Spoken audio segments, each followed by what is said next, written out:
Hello mga guys, kamusta kayo? So for today's video, ang ating lulutuin ay adobo rice, no?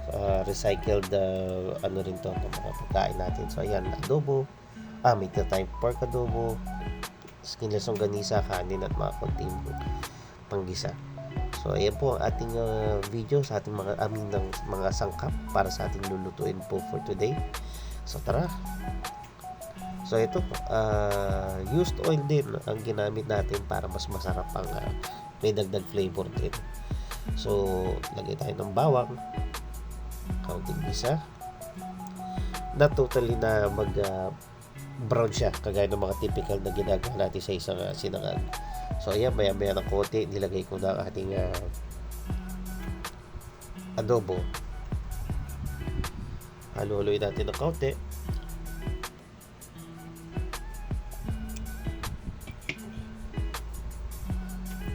Medyo masibo-sibo pa siya. At next, ang ating skinless longganisa na isa din sa mga leftover natin. So sa amin, yan kasi ang ugali ko dito sa bahay, na we see to it na wala talagang nasasayang na pagkain. Kaya ito, kahit may mga tirang ganyan, nire-recycle namin para walang tapon.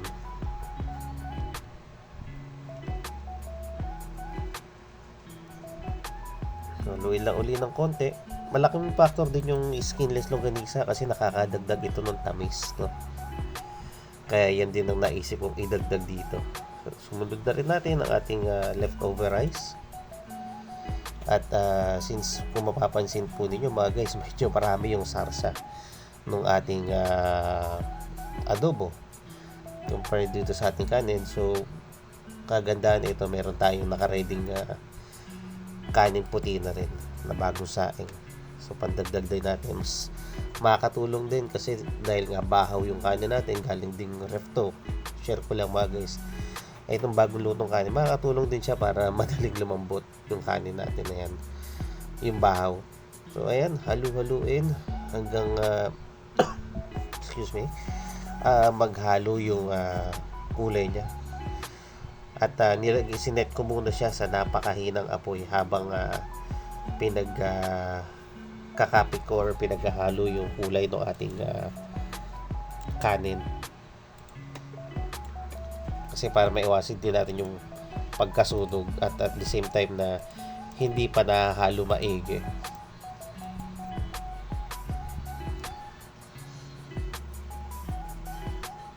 Yung pinudurog-durog ko lang yung ating mga bahaw, no? At habang ako'y nagluluto, sa mga manonood natin, huwag nila pong kalimutan na mag-like at subscribe sa aking channel para ma-notify kayo sa mga aking mga bago latest upload at mas ganahan pa akong magluto para sa inyo mga guys.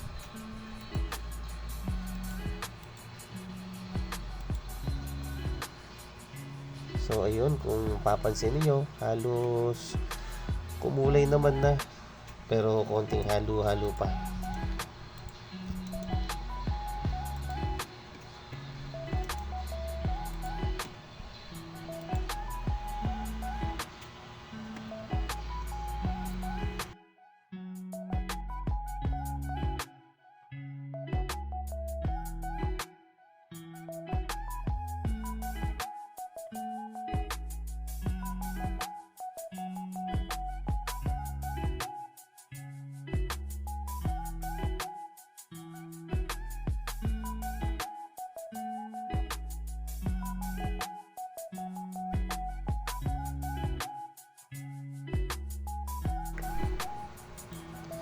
So at this point, adjust na tayo sa ating mga panlasa. So ayan, nor seasoning at asukal. And ayan, halu-haluin lang. At dito pwede mo nang lakasan ng kaunti yung ating apoy kasi since nagkulay na nga yung nagmix na yung color ng bahaw at ng adobo sauce natin, pwede mo nang lakasan naman yung apoy para mas kumapit yung lasa.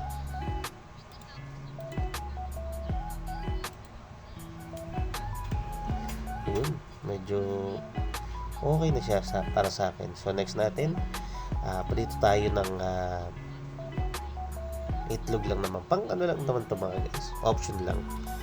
And i-share ko na lang din paano yung magandang na texture ng itlog natin, kasi gusto ng mga anak ko yung medyo sunny side up na malasado. Gusto nila yung sunny side up na medyo malasado pero hindi crunchy yung gilid. So ayan, maraming mantika na medyo deep fry, at nilagay ko siya na medyo hindi tataasan, hindi rin masyadong dikit sa ating kawali, at make sure na mainit yung ating kawali. Mainit yung kawali natin. So ayan, naglagay ako ng magic sarap or any seasoning of your choice. At pagkalagay ng mantika, ayan medyo talaga kailangan unti-unti mo nang hihinaan yung apoy once na mailagay mo ng itlog, kasi diyan siya mag-start na mag-tusta. At habang mahina na yung apoy, susundot-sundutin mo na sa ilalim.